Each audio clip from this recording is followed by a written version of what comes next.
दोस्तों, आज के एपिसोड में हम नैनीताल में हमारा दूसरा और तीसरा दिन कवर करेंगे। देखेंगे इको केव, स्नो व्यू पॉइंट, चिड़ियाघर और ट्रैक करके जाएंगे नैना पीक तक। तो चलिए चलते हैं।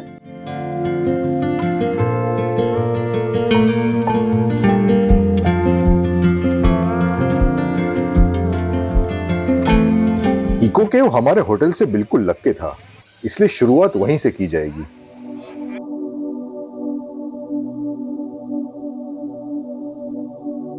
पहले मैं आपको गुफाएं दिखा देता हूं, फिर उनके बारे में आपको जानकारी दूंगा।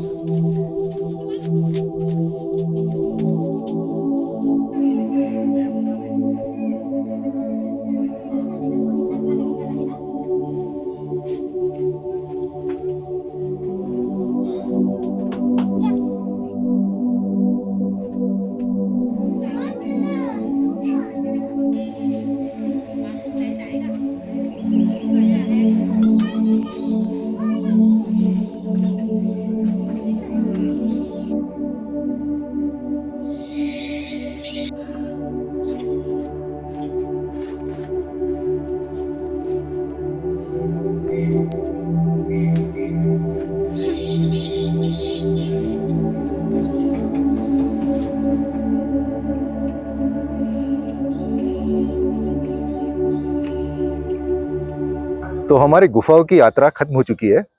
बहुत मजा आया। कपड़े गंदे हो गए, हाथ गंदे हो गए, लेकिन अच्छा लगा। खास करके बच्चों को बहुत मजा आएगा गुफाओं में। यहाँ कुछ प्राकृतिक गुफाएं बनी हुई है, आपको उनके अंदर से गुजरना है, सर संभाल के और बैठ बैठ के। उनको जो नाम दिए गए हैं वो है टाइगर केव, पैंथर केव, बैट केव, फ्लाइंग फॉक्स केव इत्यादि। वैसे इन नामों का और गुफाओं का कोई खास संबंध नहीं है। टाइगर होते हैं, पैंथर होते हैं, वो इस तरह की गुफाओं में नहीं रहते हैं। हाँ, उनको इस तरह की गुफाएं मिले तो रह लेंगे, लेकिन वैसे वो खुले में रहते हैं। फिर यहाँ एक फ्लाइंग फॉक्स केव है, एक बैट केव है। अब फ्लाइंग फॉक्स ही बैट्स होते हैं, तो फिर दो अलग अलग नाम देके कोई मतलब नहीं बनता। मैं तो ये कहूंगा कि जो बैट केव है वो इतनी मुश्किल है कि आपको उनका नाम बदल के बैट केव रख देना चाहिए। इको केव देखने के बाद हम रोपवे में बैठ के जाएंगे स्नो व्यू पॉइंट।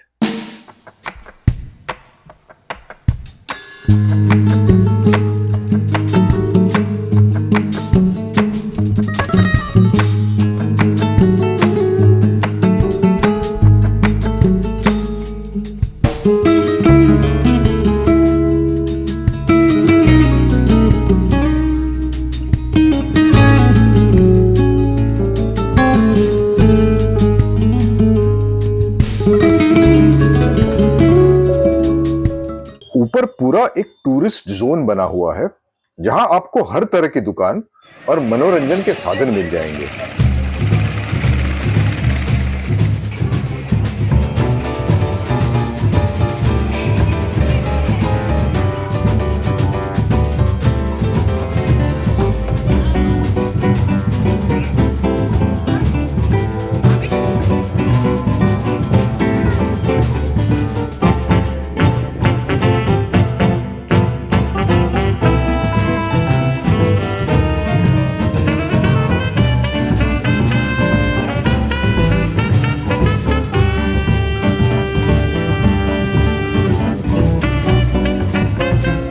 डायनासोर का शो भी है, जिसकी टिकट रोपवे की टिकट में ही शामिल है।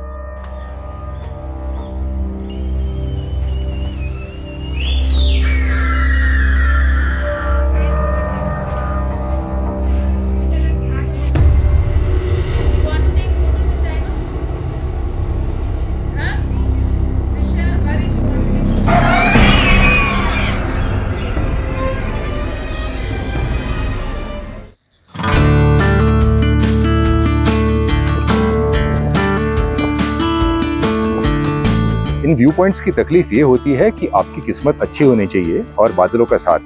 आज दोनों नहीं है, इसलिए शिखर देखने नहीं मिल रहे हैं। अगर आप अक्टूबर के बाद और फरवरी के पहले आते हो तो आपको सारे शिखर देखने मिलेंगे। मैंने यहाँ फोटोज देखे, फोटोज बहुत कमाल के हैं इस जगह के।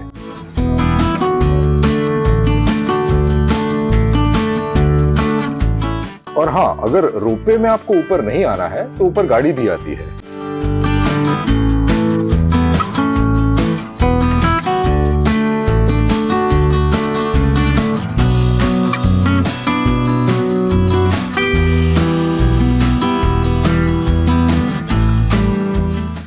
नीचे उतर के हम जाने वाले हैं चिड़ियाघर। वहां जाने के लिए आपको मॉल रोड पार करके जाना होगा।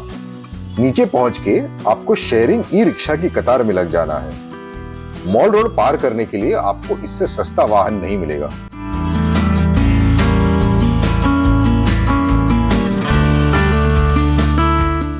चिड़ियाघर का रास्ता एक खड़ी चढ़ाई है, इसीलिए आपको मॉल रोड से शटल टैक्सी करके जाना होगा। अब नैनीताल का जू देख लेते हैं। ये एक हाई ऑल्टीट्यूड जू है, यानी कुछ पशु ऐसे होते हैं जो समुद्र के स्तर पे रहते हैं और ऊंचाई पे भी रहते हैं, और कुछ पशु ऐसे होते हैं जो सिर्फ ऊंचाई पे रहते हैं। यहाँ दोनों किस्म के पशु रखे हुए हैं, लेकिन मेरा हाई ऑल्टीट्यूड का एक और इंटरप्रिटेशन है। यहाँ ऊपर आने के लिए आपको एक शटल लेनी पड़ती है, फिर थोड़ा चलना पड़ता है, और पूरे जू में आपको ऊपर की तरफ चढ़ना है। इसलिए शायद इसे हाई ऑल्टीट्यूड जू कहते होंगे।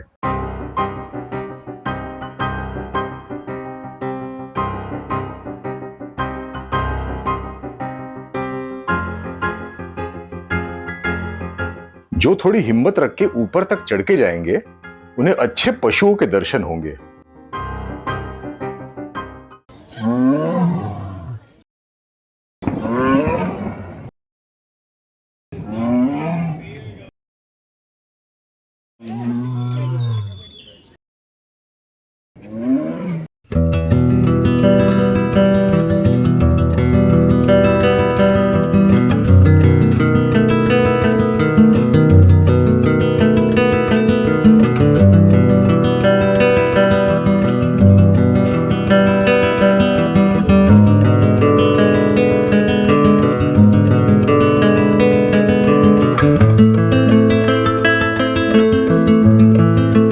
तो हमारी ट्रिप अच्छी जा रही थी और फिर जोर से बारिश होने लगी।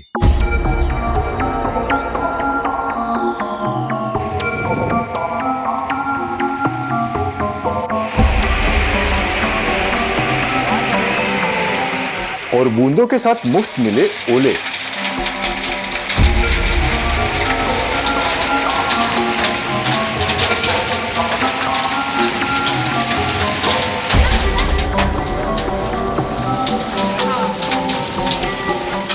आज का दिन भले धुल गया हो, दूसरे दिन हम निकले हैं नैना पीक पे ट्रैक करने के लिए।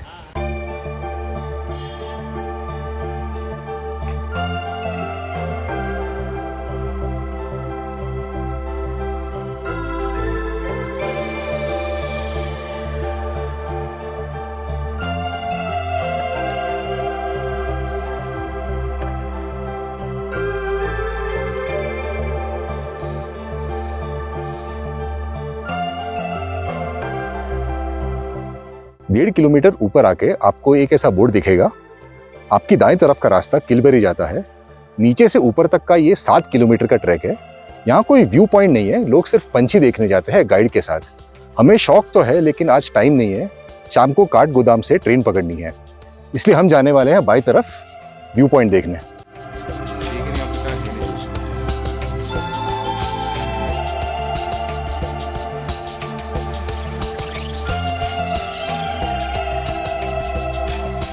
तो अब हम खड़े हैं 2600 मीटर ऊपर नैना पीक पे। कहते हैं कि ये नैनीताल का सबसे ऊंचा पीक है, लेकिन जब हम टिफन टॉप गए थे उसे भी सबसे ऊंचा पीक कहते थे। तो मेरे हिसाब से 19-20 का फ़र्क होगा दोनों में, क्योंकि ये ट्रैक भी 3 किलोमीटर की है। इसका पुराना नाम चीना पीक या चाइना पीक है।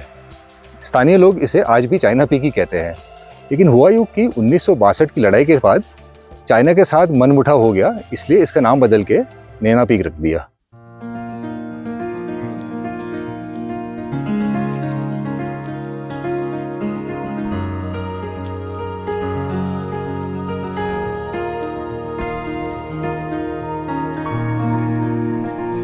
टिफन टॉप पर नैना पीक में अंतर यह है कि टिफन टॉप में ऊपर तक घोड़े जाते हैं, यहाँ ऐसी कोई सुविधा नहीं है, इसलिए आपको चल के आना पड़ेगा। लेकिन यहाँ से जो नज़ारे दिखते हैं वो हम आपको दिखाएंगे।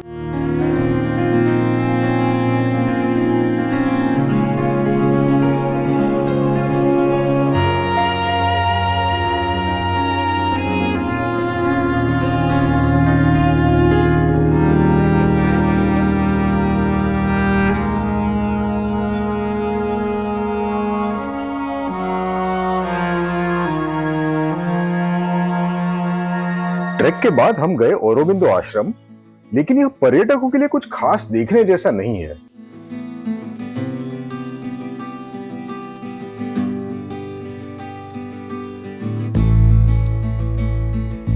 अब आपको हमारी होटल दिखाते हैं। हम ठहरे थे कुमाऊं मंडल विकास निगम की माउंट व्यू होटल में। लोकेशन अच्छा है, होटल बड़ी है, अच्छी है, लेकिन उम्र दिखनी शुरू हो गई है। थोड़ी मरम्मत से 4 चांद लग जाएंगे। सुबह कॉम्प्लीमेंट्री नाश्ता मिलता था और इसी वजह से हमने रोज लंच भी छोड़ दिया। और हाँ, सीजन में नैनीताल की होटलें महंगी तो हो जाती है, और भी महंगी होगी नैनीताल की टैक्सी। अगर आप 1 या 2 जन हो तो आपको बाइक टैक्सी ज्यादा किफायती पड़ेगी। नैनीताल से काठगोदाम जाने के लिए आपको शेयरिंग टैक्सी मिलेगी जो 200 रुपया प्रति सीट लेती है। हमने तो सरकारी बस ही की थी जो हर आधे घंटे में चलती है। दोस्तों, इस वीडियो में मिली हुई जानकारी आपको अगर पसंद आई है तो हमारे कुमाऊं सफर के दूसरे वीडियोस पे भी एक नजर डालना। Thanks for watching.